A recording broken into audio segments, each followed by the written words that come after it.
ఇప్పుడు 1.5 year 1 year క్రితం నీ కొరకు నా కొరకు సిద్ధపరిచింది.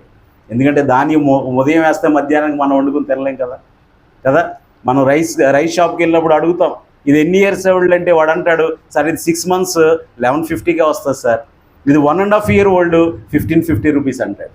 చర్చిలోకి మనం తీసుకుంటాం కదా, వాడు చెప్పేదంటే ఎంత ఓల్డ్ అయితే అంత కాస్ట్లీ. కాబట్టి అంత ఓల్డ్ అంత కాస్ట్లీ రైస్ నీవు నేను తినగలుగుతూ ఉన్నామంటే దేవుడు నీ కొరకు నా కొరకు సిద్ధపరిచింది.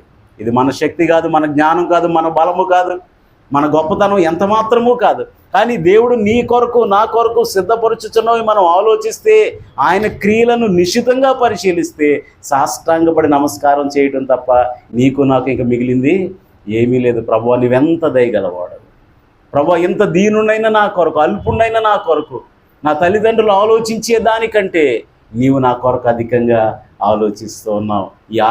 ఈ ఆలోచన ఎంత గంభీరమైనది, ఈ ఆలోచన ఎంత లోతైనది. Thanks for watching.